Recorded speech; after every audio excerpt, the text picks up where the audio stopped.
Welcome to the Lawyerist Podcast, a series of discussions with entrepreneurs and innovators about building a successful law practice in today's challenging and constantly changing legal market. Lawyerist supports attorneys building client-centered and future-oriented small law firms through community, content, and coaching, both online and through the Lawyerist Lab and Accelerator. And now, here are the co-authors of the Small Firm Roadmap and your podcast hosts.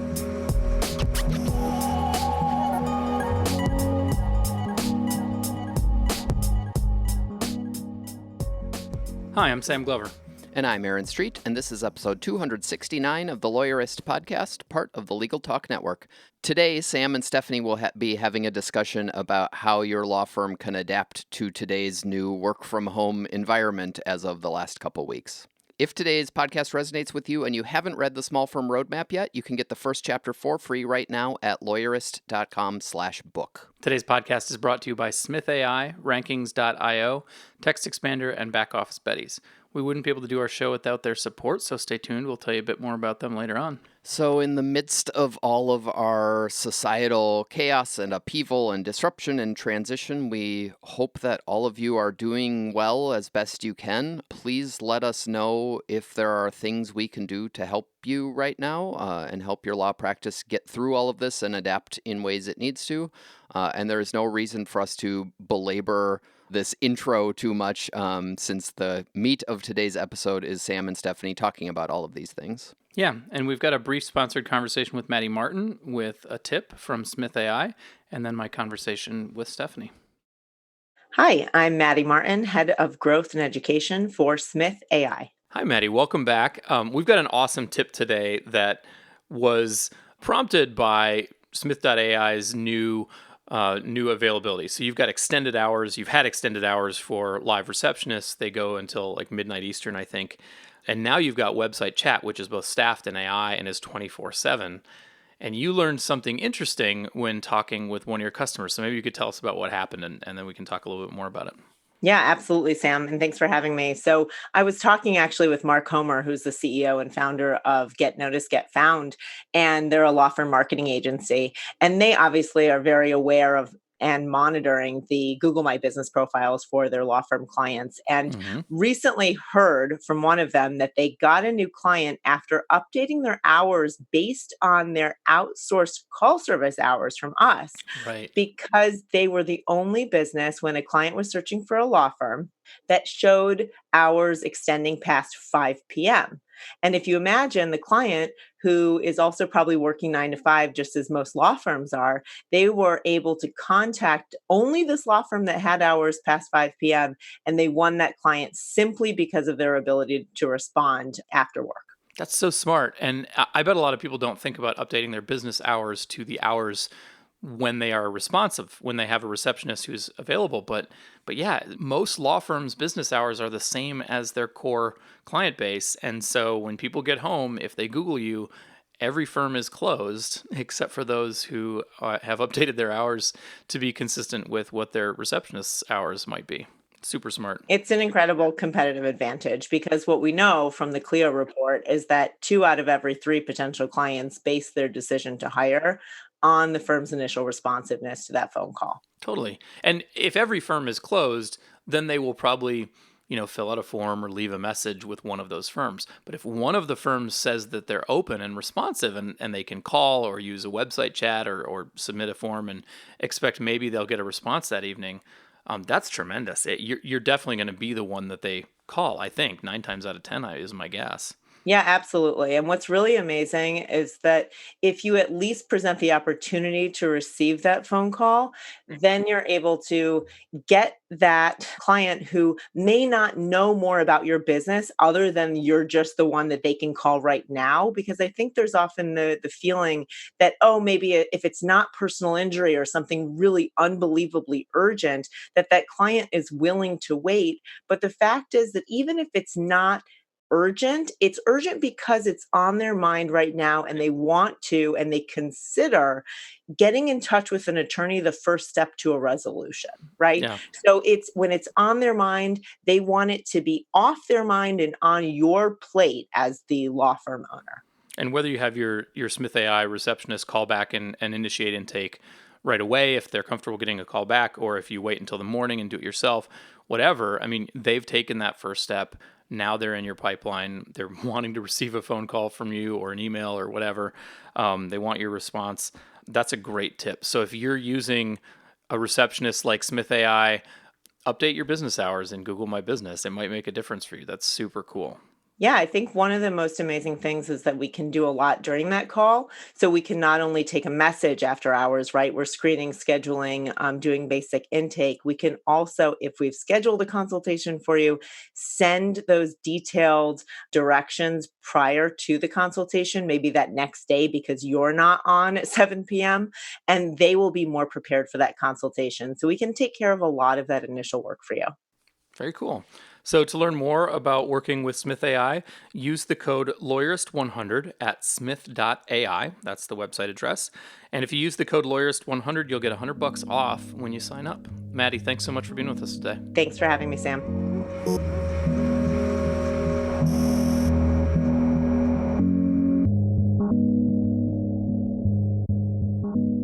Hey everyone, it's Stephanie from the Lawyerist team. Hey, Stephanie, how's your first pandemic treating you?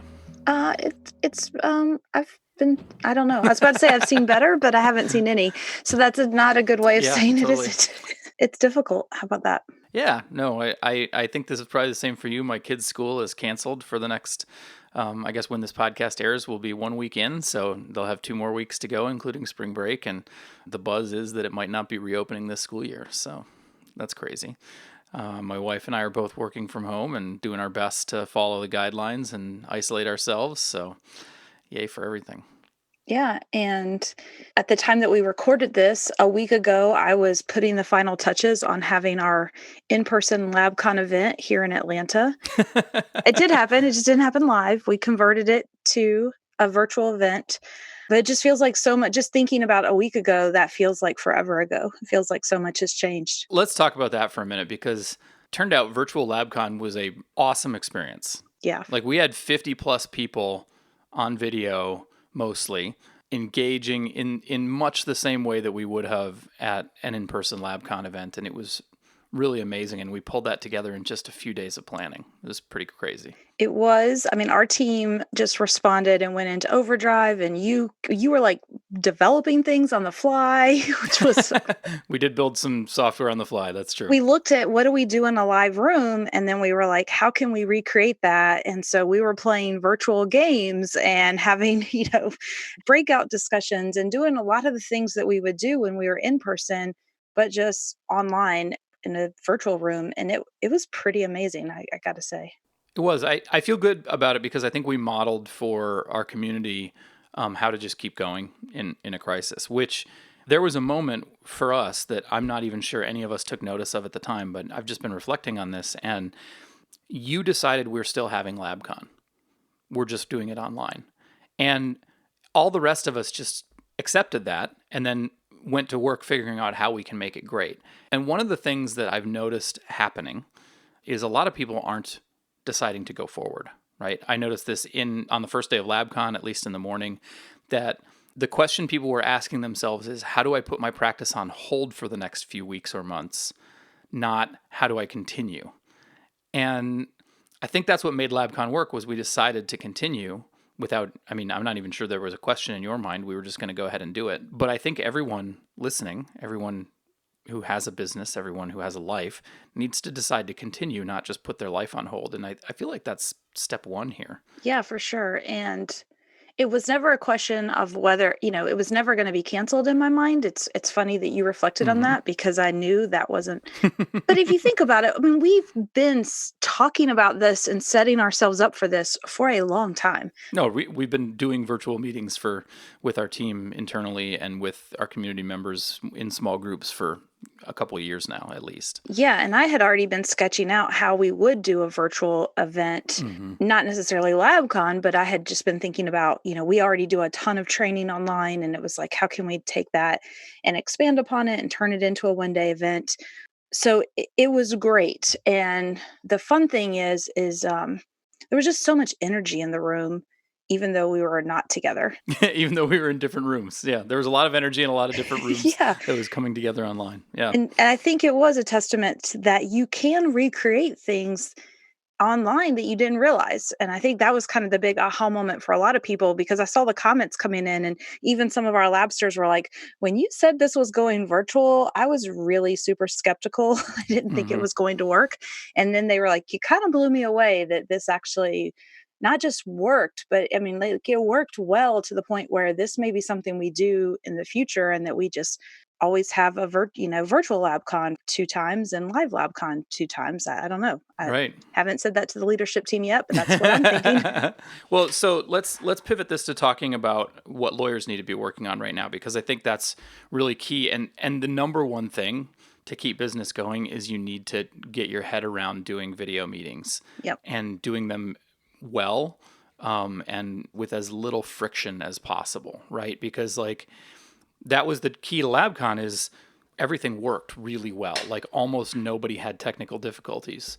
Not because everybody is tech savvy gurus, but because video just isn't that hard anymore. Like my kids are spending the pandemic video chatting with their friends to stay in touch. It's just a thing that you can do. Yeah. But to be fair, also, we have developed some special trainings that we give everyone in our community on how to use technology. Yeah. You've taught us all how to show up on video and look good and sound good. So there are some little kind of tech tools that we tell everyone, things that I never appreciated. Like, you often, if you've seen people show up on video with headsets on, Right. I never really understood that there is actually a reason to do that. It reduces the feedback. I think we should share some of those tips today, because I think it will be helpful to people who are still getting their heads around this. But I think even before that, there's the, like, please don't decide that you're going to do everything on a phone and email. Like, the reason LabCon was successful is that because we didn't do it as a conference call. Oh, yeah. Right? Like, you need to be face to face with people. And you can't rely on email and phone calls because they are not a substitute for being face to face. But video meetings are probably 80% of the way to face in the same room if you do them well. And you've got to just accept it. If you're connecting with a client, I mean, being able to read body language and for them to be able to see your face. I think I've shared this on the podcast before. I've even had coaching calls with people where I wanted to send a follow-up, Mm-hmm. and I have sent a video as a follow-up instead of an email, because I needed them to hear my voice. I needed them to hear, like, this was tough. Right. You can't get tone across or empathize as well on a phone call. Exactly. Yeah, and by the way, we're going to give a few tips now, but we're also doing a webinar on. Oh, right. On Friday, the 28th, you can sign up, check your email if you're subscribed to us in our Facebook group. Stephanie's going to lead a webinar that is geared towards helping you adapt and get yourself ready to go here. Yeah, we're calling it 9 tips to run your law practice from home now. Yeah. Which is, even if you don't intend to run your practice from home, I know there are lawyers who are still going into the office. Many of your employees and clients are going to want to, or are going to insist on working or engaging with you from home. And so the same tips are going to work for you, whether you're at home or they are. So check it out. I feel like I need to push just a little bit more on the importance of video. This used to be something that, like when we started building Lawyerist up from just me and Aaron into a remote team, Aaron really didn't want to do video at first. It was a hassle. People just didn't want to. It seemed like extra work to make sure that you were presentable on camera. And I really insisted on it and kind of put my foot down. At the time I was CEO, so Aaron had to listen to me. And I think it's proved its concept over time, right? That there is just a lot of value in being face-to-face if you can do it well. And so let's talk about doing it well. Stephanie, you are a great example of doing it well, actually.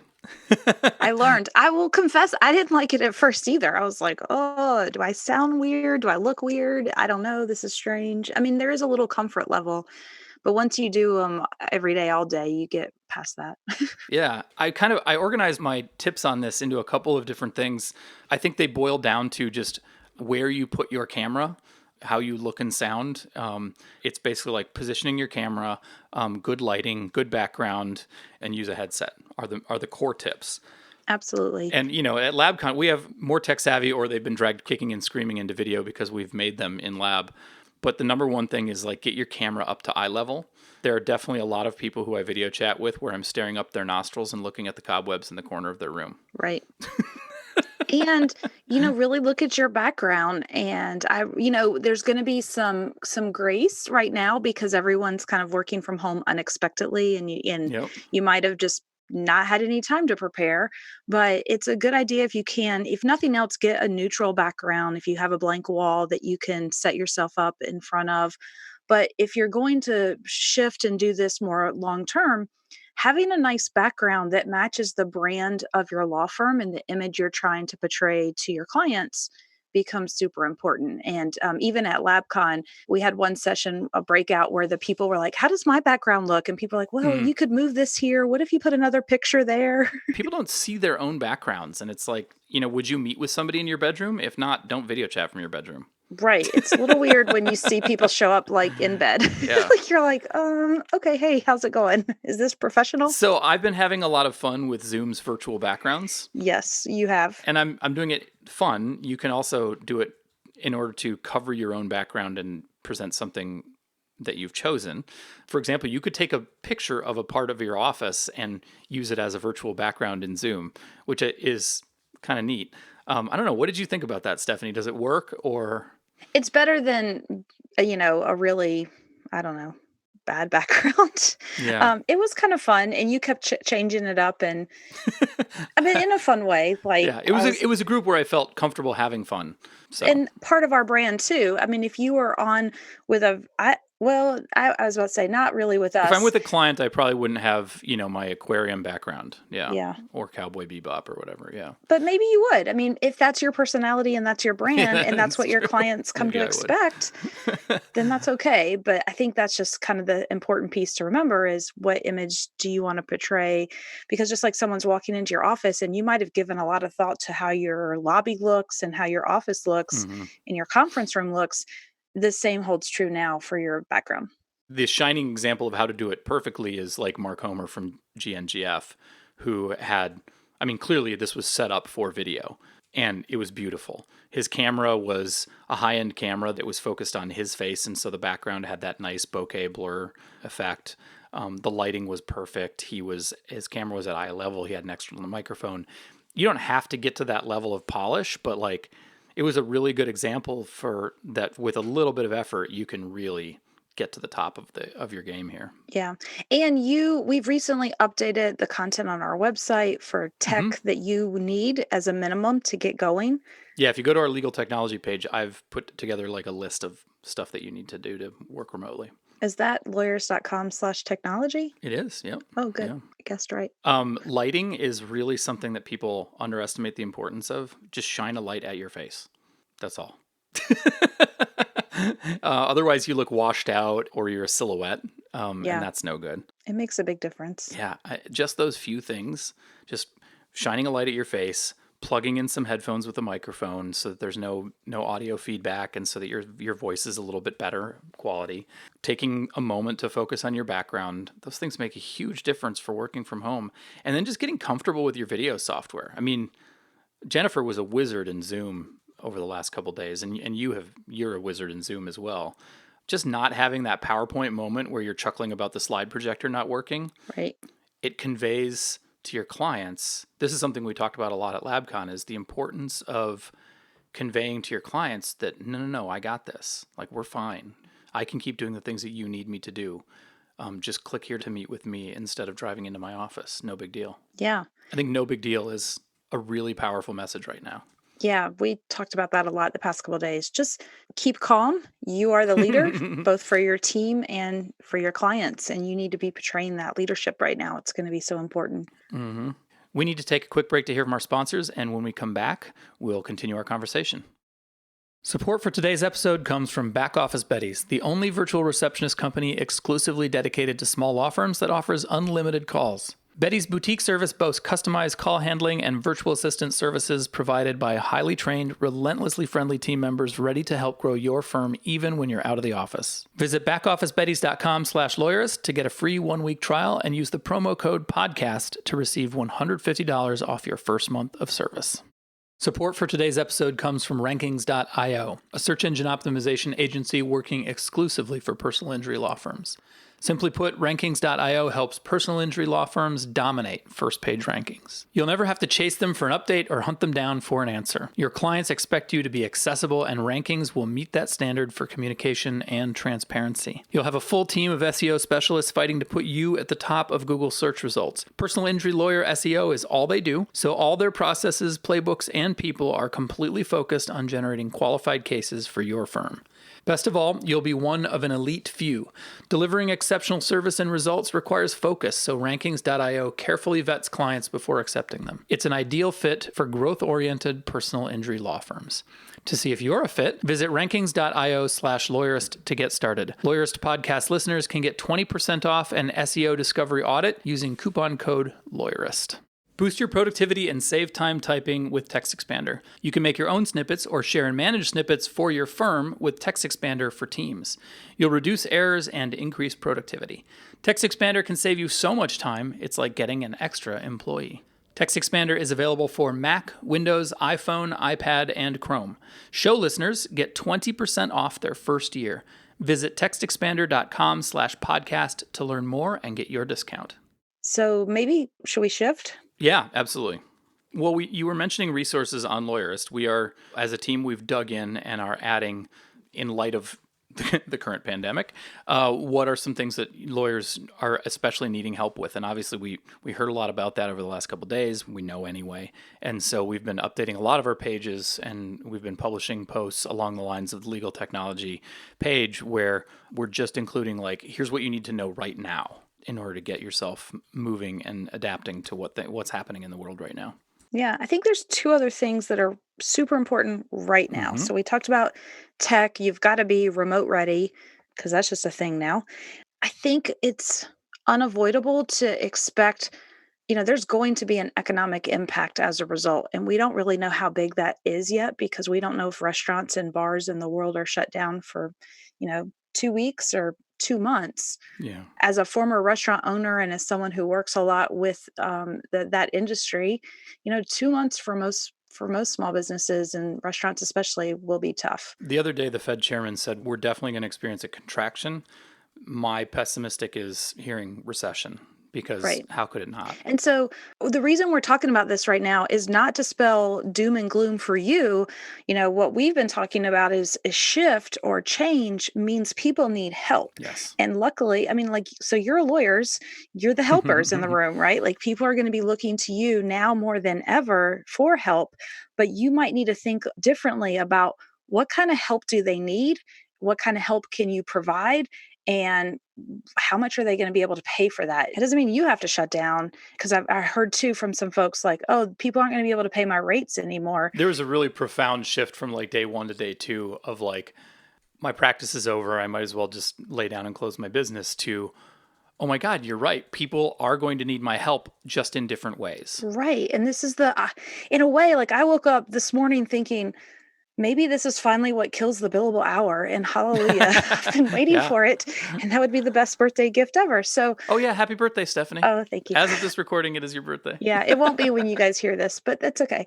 But yeah, we've been preaching this for years, that we need to think about how we deliver value and what people are willing to pay for us. And if we charge differently, then suddenly the technology and efficiencies we build on the back end actually matter to the profitability analysis.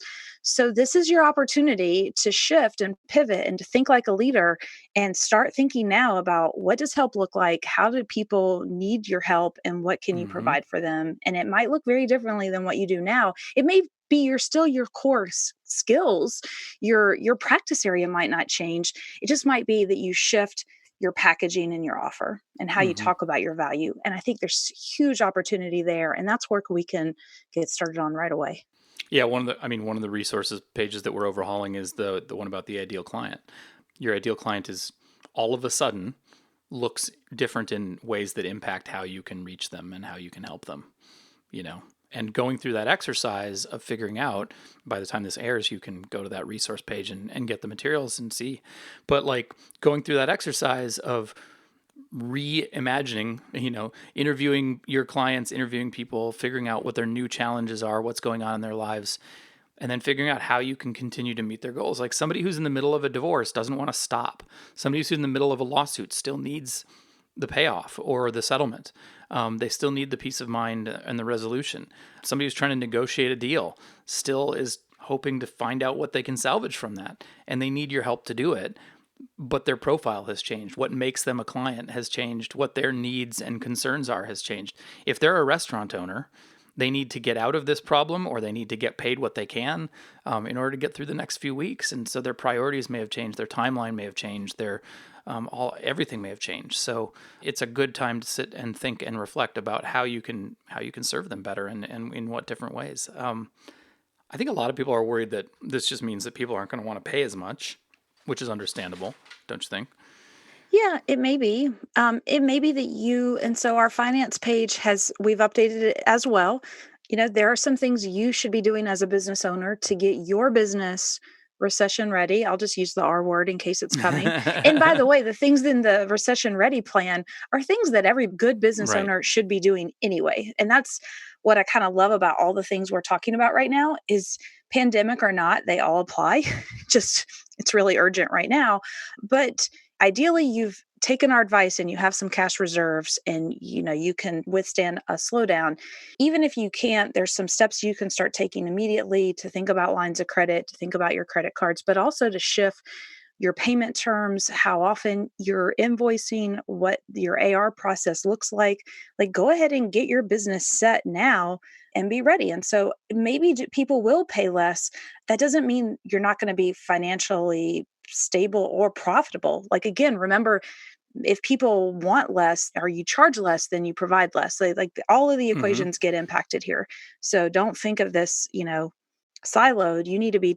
You're the leader, take the big picture approach. Right. And you look at this as an opportunity to shift your business into something amazing that really helps clients. You just mentioned something that I think is really awesome that I want to highlight and talk about, which is that the things that people had been pushing back on aren't things they're going to push back on now, right? And for those things, now is an amazing time to take advantage of that and make those changes that you might have wanted to make. For example, somebody has explained that, they've always offered video chatting, video meetings as to their clients, but their clients really want to come in.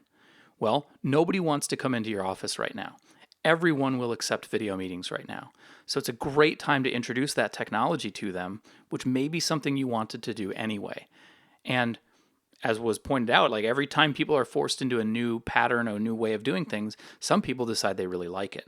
At the other end of this, you're going to have new clients that prefer video meetings, and that is just the way you're going to do things from now on. So if you've been wanting to introduce that technology, now's the time. Accepting credit cards, like no brainer right now.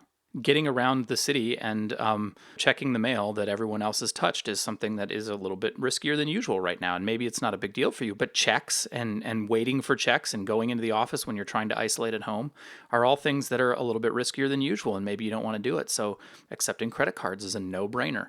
Offering different kinds of fee arrangements, as you mentioned, people might be more willing to accept the certainty of a flat fee payment right now than the uncertainty of an hourly billing arrangement because they're worried about their own finances. And it's one thing to say, well, I know I can resolve this legal issue for $10,000 or $1,000, and so I'll take that, versus I don't know what this lawyer is going to bill me, how much they're going to bill me, and I don't know where my next paycheck is coming from either. So certainty right now is another hugely valuable thing that you can offer to your clients that would have been difficult before. And so, in the same way that I hope it isn't hard to tell lawyers they need to make some changes in their practice now, even though 2 weeks ago we were still getting pushback on things like going paperless and being able to do video meetings and stuff. All of a sudden, there's ample justification for trying those things. Yeah. And, my want for you is if you're hearing this and you're like, you know what? Yeah, maybe there is some opportunity here. This is exciting.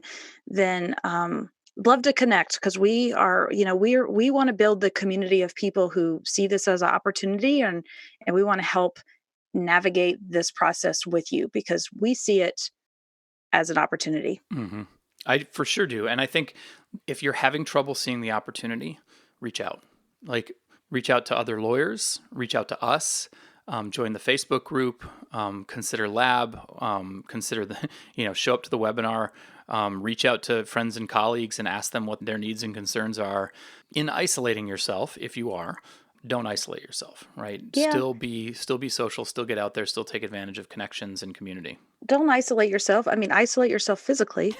Don't Physically, not socially and mentally. Right. But also be aware, because I think this is I'll just give a little, cautionary tale. Sometimes when you're in the wrong community, in the wrong group, you are going to hear all the doomsdayers, right? You are going to hear nothing but we're screwed, and maybe that's not the community that you want to be around right now either. Yeah, I think that's a really, really good point, is like, if all you're getting is pessimism, get in some different channels. I'm not reading the news much. I'm checking in occasionally because it's there. I feel lucky that most of our listeners know that when I interviewed Annie Grace, I went ahead and did her alcohol experiment, and I just kind of stopped drinking for a while, and I haven't really started again. So I'm kind of grateful for that, because I think the tendency to drink too much would probably come right to the forefront right now, while we're all isolated in our house. My family is making sure that we get out of the house at least once a day to do some activity. Keeping yourself mentally healthy is a really important thing, and it's extra challenging right now, for sure. Yeah, that's a great segue into the last point we wanted to make today, which was just that, like, take care of yourself, check in on your team. Mm-hmm. One of the things we did at LabCon was we asked everybody, what are you doing to make sure your team is mentally okay right now? Because it's impacting people differently. And unexpectedly, like, no one really knows how they're going to, when you open the today by asking how am I handling the pandemic, I was like, oh, I don't know. It's not something that we really ever planned for or expected or knew this was actually like a thing coming. And even though it's been coming for months, it felt like it also got here really fast, at least for me. I don't know. Yeah. I was talking with my kids about that, and I was saying, like, this has never happened before in my lifetime. They were like, really? My girls are 8 and 10, so they don't know anything about the world, but they just kind of assumed that this kind of thing happens every once in a while. That's an interesting perspective. Like, yeah. Really? And the closest that I have come to this is, we lived in Panama when I was a kid, and right before Noriega was ousted. And we were just talking about this because we have some lab members from Panama, and so I was telling them about this, and that's why it's on my mind. But at one point, the riots in the city had gotten so bad that we were essentially quarantined. Except my mom was driving us to school through the riots, and people were banging on the windows because nobody tells my mom what to do. But that's the closest experience I can come to it. But that was quarantine because of like violence, which is very different than this. This is sort of optional. And I mean, pandemic has only been something that has been talked about in movies to me before. And so it's a really unusual thing, and my kids are just kind of rolling with it. They're just video chatting with their friends instead of being in person. But for the rest of us, this is the first in a lifetime crisis that is a little bit hard to process. Yeah. So we have some new resources up on our site too, on mental health, and just making sure that we want to make sure we can provide whatever resources you need. And I know it's something we talk about a lot, but we take it so seriously. And just please take care of yourselves and your team. Yeah. And again, reach out. Because we've been talking more about mental health recently, more people have been reaching out and saying, yeah, I guess I've been struggling with that too. I just didn't realize it. Or, I could use a little bit of help with this. Do you know somebody I can talk? Whatever. Like, we are not experts at this. But sometimes you don't need an expert. Sometimes you just need to talk to somebody to get it started. And so if you're struggling, reach out to a friend, to a colleague, to a family member, or to us. I don't have anything else to say about this right now. Do you? No, just virtual hugs and high fives, and we're all in this together, and we're here to help you, and we're coming up with new resources every day that our team can do to help you through this. So, maybe check into the Facebook page or the site, because this is going to continue to evolve, and just know that we're here. You've got this. If you leave with no other message, like, you've got this, and we've got your back. Yep. And tomorrow, as this is airing, we will have our webinar on how to work from home. So check that out as well. You can you'll be able to find the invite in the Facebook group or in your email inbox if you're subscribed. If you don't have it in your email inbox, you probably unsubscribed or hit spam on us at some point. And so take action, fix that, because it's helpful if we can send you things like that. So that's it for today. Thanks, Stephanie. Thanks, Sam. The Lawyerist Podcast is produced by Laura Briggs and edited by Chris Melrose. Are you ready to implement the ideas we discuss here into your practice? Wondering what to do next? Well, here are your first 2 steps. If you haven't read the Small Firm Roadmap yet, grab the first chapter for free right now at lawyerist.com/book. Next, if you're looking for help beyond the book, then let's chat about whether our coaching communities are right for you. Head to lawyerist.com/community to schedule a 15-minute call with our community manager. The views expressed by the participants are their own and are not endorsed by Legal Talk Network. Nothing said in this podcast is legal advice for you.